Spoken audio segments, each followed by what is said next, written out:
নমস্কার বন্ধুরা, আমাদের চ্যানেলে আপনাদেরকে স্বাগত জানাই। যারা চ্যানেলটিকে প্রথমবার দেখছেন তারা অবশ্যই চ্যানেলটি সাবস্ক্রাইব করে নেবেন এবং বেল আইকনটি দাবিয়ে দেবেন, যাতে চ্যানেলে দেওয়া সকল ভিডিওর প্রথম নোটিফিকেশন আপনাদের কাছে পৌঁছে যায়।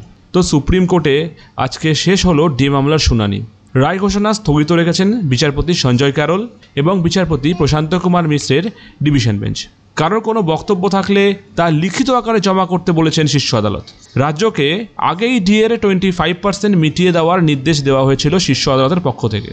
এজন্য 6 সপ্তাহ তখন সময়ও দেওয়া হয়েছিল, কিন্তু ওই সময়সীমার মধ্যে রাজ্য সরকারি কর্মীদের ডিএ দিতে পারেনি। আদালতের কাছ থেকে আরও 6 মাস সময় চাওয়া হয়। সেই আবেদনের ভিত্তিতে গত 4ই আগস্ট থেকে 7ই আগস্ট প্রতিদিনই শুনানি চলেছে সুপ্রিম কোর্টের বিচারপতি ক্যারল এবং বিচারপতি মিশ্রের বেঞ্চে। এরপরে গত 12ই আগস্ট সুপ্রিম কোর্টে ডিএ মামলার শুনানি পিছিয়ে গিয়েছিল। সূত্র মারফত জানা যায়, ওই দিন রাজ্যের আইনজীবী কপিল সিব্বল বিশেষ নিবিড় সমীক্ষা বা এসআইআর সংক্রান্ত মামলায় ব্যস্ত ছিলেন। তারপরেও ডিএ মামলার শুনানি পিছিয়ে যায়। কেন্দ্রীয় সরকারের কর্মীদের হারে রাজ্যকেও ডিএ দিতে হবে, এই দাবিকে সামনে রেখে শুরু হয় মামলা। তো state administrative tribunal Kolkata high court হয়ে মামলা গড়িয়েছে সুপ্রিম কোর্টে। 2022 সালে কলকাতা হাইকোর্ট সরকারি কর্মীদের পক্ষে রায় দেয়। উচ্চ আদালত বলে ডিএ রাজ্য সরকারের কর্মীদের অধিকার, কর্মীরা কেন্দ্রীয় হারে তা পাওয়ার যোগ্য। কিন্তু এই রায়কে চ্যালেঞ্জ করে সুপ্রিম কোর্টের দ্বারস্থ হয় রাজ্য।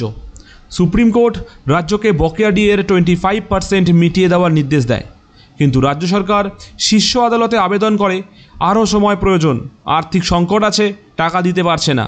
2025-26 অর্থবর্ষের বাজেটে বকেয়া ডিএ সংক্রান্ত কোনো বরাদ্দই তাই ছিল না। তারা সুপ্রিম কোর্টের অন্তর্বর্তী নির্দেশ পুনর্বিবেচনার আর্জি জানায়।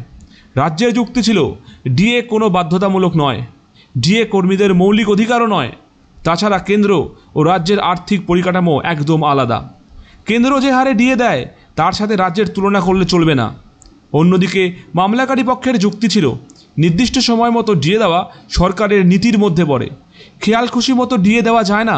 তাদের দাবি, বেতন কমিশনের সুপারিশ মেনে নির্দিষ্ট সময় অন্তর ডিএ দিতে হবে, প্রয়োজনে বকেয়া ডিএ কিস্তিতে দেওয়া হোক। সেই মামলার শুনানি শেষ হয় আজ সুপ্রিম কোর্টে। রায়দান স্থগিত রেখেছে বিচারপতির বেঞ্চ। এবার দেখার পরের দিন কী রায় আসে।